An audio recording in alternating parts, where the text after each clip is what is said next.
Silchar news 24 এর আরেকটি নতুন ভিডিওতে আপনাদেরকে স্বাগতম জানাই। আজকের এই ভিডিওতে বিশেষ কয়েকটি গুরুত্বপূর্ণ খবর নিয়ে আসলাম। আজকের প্রথম খবরটি হলো বর্তমানে দেশের বিভিন্ন রাজ্যে লোকসভা নির্বাচন চলিতেছে। নির্বাচন চলাকালীন সময়ে রাজনৈতিক দলগুলিকে হিতাধিকারীর বিজ্ঞাপন প্রচার বন্ধ করার জন্য নির্বাচন আয়োগের তরফ থেকে নির্দেশ জারি করা হয়েছে। কারণ হলো কিছু রাজনৈতিক দল এবং প্রার্থী সমীক্ষার নামেতে ভোটারের তথ্য সংগ্রহ করার অভিযোগ উত্থাপন হয়েছে বলে খবর এসেছে। এরপরের খবরটি হলো আধার কার্ড না থাকা সকলদের জন্য এসেছে একটি ভালো খবর। রাজ্যের মুখ্যমন্ত্রী ডক্টর হেমন্ত বিশ্ব শর্মা জানিয়েছেন এনআরসির বায়োমেট্রিক ফিঙ্গারের কারণে কয়েক লক্ষ লোকেদের আধার কার্ড বন্ধ হয়ে পড়েছে, যার কারণে লক্ষ লক্ষ লোকেরা সরকারি সুবিধা থেকে বঞ্চিত রয়েছে। যার জন্য মুখ্যমন্ত্রী ডক্টর হেমন্ত বিশ্ব শর্মা জানিয়েছেন আগামী 6 মাসের মধ্যে আধার কার্ড ব্লকিং এর সমস্যা রাজ্যে সমাধান করা হবে, অর্থাৎ আধার কার্ড ব্লকিং খুলে দেওয়া হবে। বড়লেন্ডিতে নির্বাচনী প্রচারের সময় মুখ্যমন্ত্রী আধার কার্ড নিয়ে অ্যানাউন্সমেন্ট করে দিয়েছেন বলে খবর এসেছে। এরপরের খবরটি হলো হায়ার সেকেন্ডারি পরীক্ষার ফলাফল আজ প্রকাশ পাবে বলে বিভিন্ন সোশ্যাল মিডিয়াতে এবং টুইটারেতেও দেখা গেছে। তবে আসাম হায়ার সেকেন্ডারি এডুকেশন কাউন্সিলের তরফ থেকে জানানো হয়েছে এখনো পর্যন্ত হায়ার সেকেন্ডারি পরীক্ষার ফলাফল প্রকাশের দিন ধার্য করা হয়েছে না।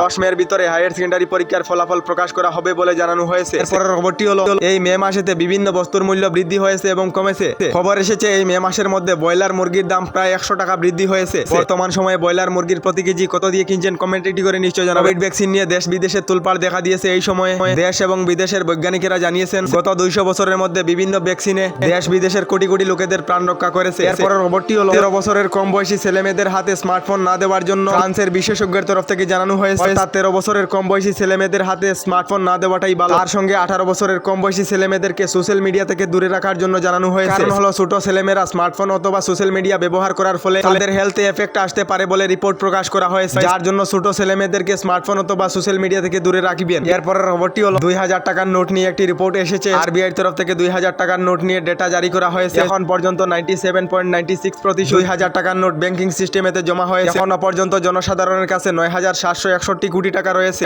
যার জন্য আরবিআই এর তরফ থেকে 7 অক্টোবর পর্যন্ত অন্তিম সময়সীমা দেওয়া হয়েছে। জনসাধারণেরা পোস্ট অফিস অথবা ব্যাংকের মাধ্যমে জমা দিতে পারবেন। এরপরের খবরটি হলো গুজরাটেতে একটি ভয়ঙ্কর দুর্ঘটনা সংঘটিত হয়েছে। জানা গেছে পার্সেলের মাধ্যমে আসা ইলেকট্রনিক ডিভাইসের কারণে বাবা এবং মেয়ের মৃত্যু হয়েছে। পার্সেলের মাধ্যমে আসা ইলেকট্রনিক ডিভাইসটি প্লাগে লাগানোর সঙ্গে সঙ্গে বাবা এবং মেয়ের মৃত্যু হয়েছে। এই ভয়ঙ্কর ঘটনায় জানা গেছে এই পার্সেলটি অচেনা লোকে পাঠিয়েছিল, হয়তো কোনো দুশ্মনও হতে পারে। যার জন্য আপনারা একটু সাবধান হয়ে থাকিবেন, যে কোনো অচেনা পার্সেল আসলে আপনারা অ্যাকসেপ্ট করিবেন না। এরপরের খবরটি পিএম কিষাণ টাকা সকলদের জন্য এসেছে একটি ভালো খবর। গত ফেব্রুয়ারি মাসেতে পিএম কিষাণ যোজনার 16তম কিস্তির টাকা কৃষকদের ব্যাংক অ্যাকাউন্টেতে দেওয়া হয়েছে। এবার পিএম কিষাণের 17তম কিস্তির 2000 টাকা করে পাওয়ার জন্য কৃষকেরা অপেক্ষায় রয়েছে। এবার পিএম কিষাণ টাকা সকলদের জন্য এসেছে একটি সুখবর। সবকিছু ঠিকঠাক থাকিলে মে মাসের মধ্যে কৃষকেরা পিএম কিষাণের 17তম কিস্তির 2000 টাকা লাভ করিবেন বলে খবর এসেছে। আপনারা পিএম কিষাণের 16তম কিস্তির 2000 টাকা লাভ করেছিলেন নাকি কমেন্টে একটি করে নিশ্চয় জানাবেন। আমাদের ডেইলি খবরগুলি ভালো লাগিলে আমাদের ভিডিওতে লাইক দিয়ে চ্যানেলটিকে সাবস্ক্রাইব করে নেবেন।